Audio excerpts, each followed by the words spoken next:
A very good morning to my lovely students. Today we will be doing our second poem of Flamingo book, that is An Elementary School Classroom in a Slum by Stephen Spender. Now in my last class we have discussed about our first poem, that is My Mother at 66, and I hope you all have well comprehended that poem. Even still, if you have any doubt regarding that poem, you can write it in the comment section of my channel. Now here today we'll be doing our this second poem, An Elementary School Classroom in a Slum by Stephen Spender. Now this is a very beautiful poem. So before we go through the poem, let us discuss about Stephen Spender. Okay? So Stephen Spender,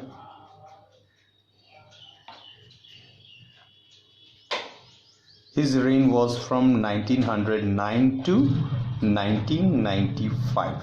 Okay. So Stephen Spender, his full name was Sir Stephen Harold Spender. Okay. Next thing, he was a poet, novelist, and an essayist also. Okay. Now next thing that we must know about him is that actually he left University College, Oxford, without taking a degree and went to Berlin in 1930. Okay, so he left Oxford University without a degree. Okay, now he was also interested in politics. He had keen interest in politics. Clear? So his interest in politics that you will find in this poem also, that is reflected here. Now he declared himself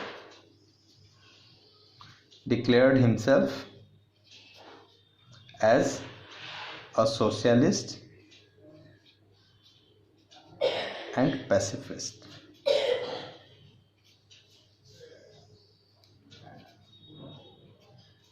Okay. Now if we go through the works of Stephen Spender, we will find that most of his works are concentrated around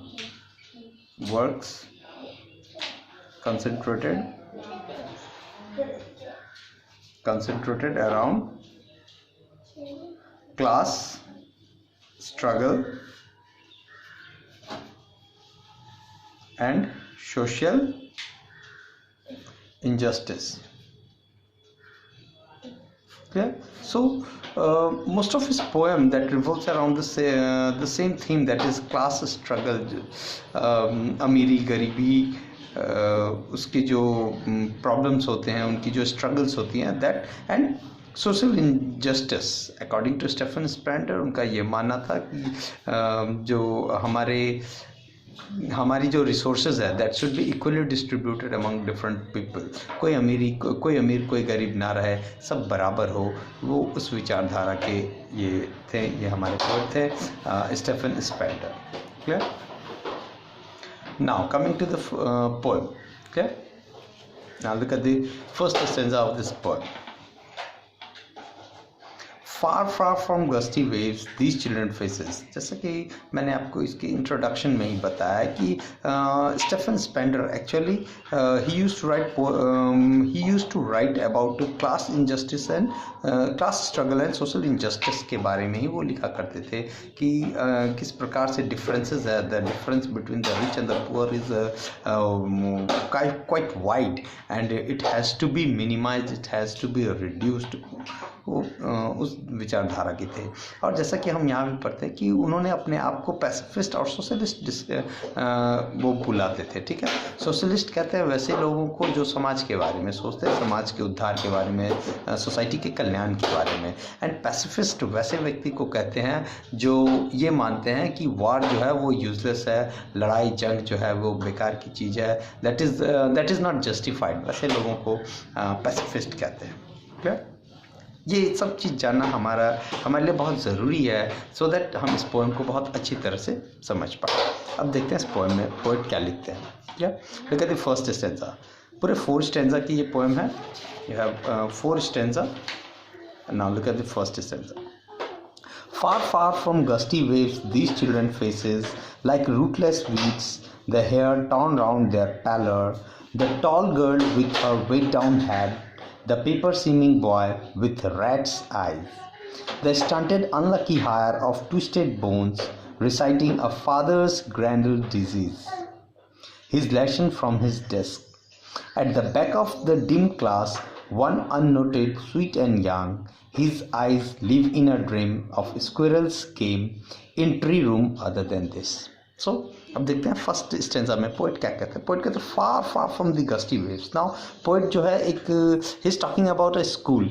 now as we see in the title, an elementary school classroom in a slum. Now in this poem the poet is talking about a classroom. clear?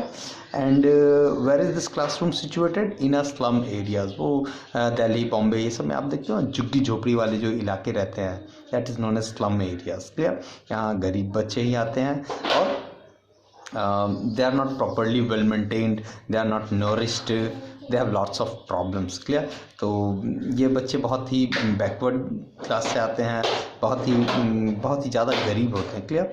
तो an elementary school classroom in slum, वहाँ पे एक school है और उसका एक classroom की चर्चा यहाँ पे पोएट करते हैं। उस क्लासरूम में कैसे स्लम एरियाज़ में है, एकदम झुग्गी झोपड़ी वाले इलाके में ये स्कूल है, और वहाँ पे एक क्लासरूम के अंदर जो बच्चे हैं उसकी बात जो है वो किस तरह के बच्चे हैं वो फर्स्ट स्टैंजा में पोएट जो है वो बात कर रहे हैं। ही इज़ टॉकिंग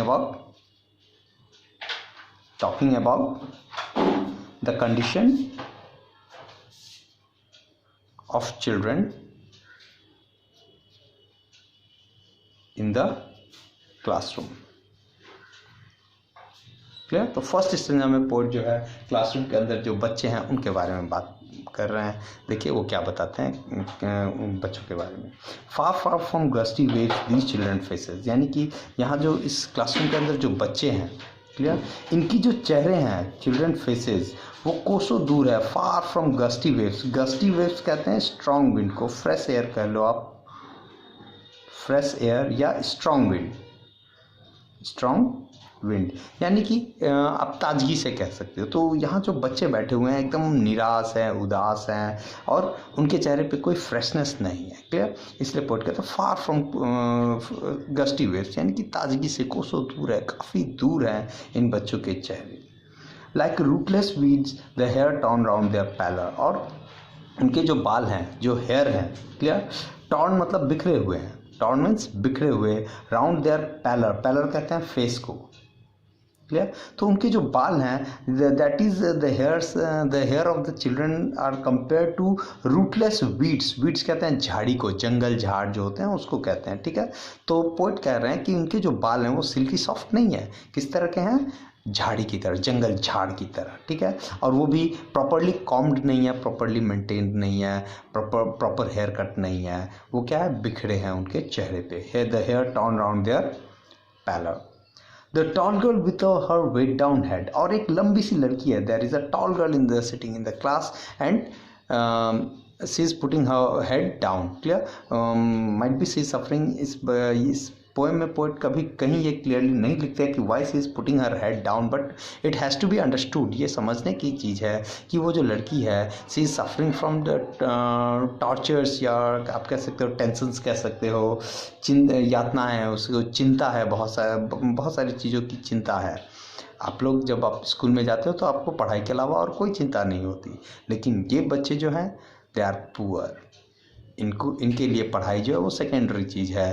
पहले बहुत सारी चिंता है कि वो खाएंगे क्या, प्रॉपरली खा के आए कि नहीं, आज घर में किसी से डांट सुने हैं, बात सुने हैं, तो they have lots of tensions. Clear? तो पोएट यहाँ पे कह रहे हैं कि उस क्लासरूम में एक लंबी सी लड़की है जो हुई सफरिंग फ्रॉम हेडेक। ठीक है? काफ़ी उसका सर दर्द कर रहा है, and that's why she is putting her head down. Now question कभी कभी पूछते हैं कि why she has put her head down, तो आप सिंपली लिखोगे because she is suffering from day to day anxieties and she is suffering from headache. Clear? The paper seeming boy with rat's eyes the stunted unlucky heir of twisted bone. Now एक दूसरा लड़का है और वो इतना ज़्यादा पतला है, इतना ज़्यादा मालन्यूट्रिशन का शिकार है, कुपोषण का शिकार है कि पोएट जो है उसको पेपर से कंपेयर करते हैं। वो इतना ज़्यादा पतला है, lean and thin that fellow is that the poet compares him with paper. Poet कहते हैं the paper seeming boy, paper की तरह जो पतला लड़का है, विथ रेड्स आई, और उसकी आंखें जो हैं ही हैज बल्जिंग आइज, उसकी आंख बाहर की ओर निकली हुई है। Clear? The stunted unlucky heir of twisted bone. Now एक दूसरा लड़का है हु इज स्टंटेड, स्टंटेड कहते हैं अनडेवलप्ड को, प्रॉपरली डेवलप नहीं किया है। क्लियर? प्रॉपर रूप से इसका विकास नहीं हुआ है। स्टंटेड मीन्स अनडेवलप्ड या नॉट डेवलप्ड। क्लियर? तो एक लड़का है जिसका शारीरिक विकास सही ढंग से नहीं हुआ है, and he that particular child is the unlucky heir, heir कहते हैं उत्तराधिकारी को। ठीक है? वो अपने पिता का अनलकी हायर है। क्लियर? क्यों है unlucky? Because he is suffering from his father's grandal disease, उसका जो वंशागत रोग था उसके फादर का, वो इसी लड़के को लगा है, and that's why that particular child is unlucky. He has his bones twisted and he is undeveloped. Clear? And what this child is doing, what this boy is doing, he is reciting his lesson from his desk. अपने desk के पास खड़ा होके वो अपने lessons को पढ़ रहा है। At the back of the dim class, one unnoted, sweet and young, his eyes live in a dream of squirrels game in a tree room other than this. और क्लास प्रॉपर लाइट की भी व्यवस्था नहीं है classroom में, dim है, class के जो बैक साइड में है वो काफ़ी डिम है, और वहाँ एक लड़का है, there is a single boy, and what that boy particular boy is doing at the back of the dim class, one unnoted. Now इस लड़के पे किसी का ध्यान नहीं है, ही इज़ अननोटेड, कोई नोटिस नहीं कर रहा है उस लड़के को। वो क्या कर रहा है, और उसका भी ध्यान क्लासरूम में नहीं है, उस पर्टिकुलर बच्चे का भी ध्यान क्लासरूम के अंदर नहीं है। वो क्लासरूम से बाहर, खिड़की से बाहर वो देख रहा है, क्लासरूम के बाहर वो क्या देख रहा है, स्क्वेरल गेम। वो पेड़ के ऊपर से जो है स्क्वेरल्स जो है वो नीचे आ रही है और फिर भागते ऊपर जा रही है, that is squirrels game other than this. यानी कि इस पर्टिकुलर बच्चे जो है, ये छोटा सा जो है वो अननोटेड, स्वीट है, काफ़ी प्यारा सा बच्चा है, स्वीट एंड यंग है, और उसका ध्यान जो है, उसका मन जो है इस क्लासरूम के अंदर नहीं है, उसका ध्यान कहाँ है, क्लासरूम से बाहर है। So that was all about your first stanza. इसमें हम देखते हैं कि पोएट ने जो है वो क्लासरूम के बारे में वो डिस्क्रिप्शन दे रहे हैं। The poet is describing about the classroom and particularly about the children's in the classroom. Clear?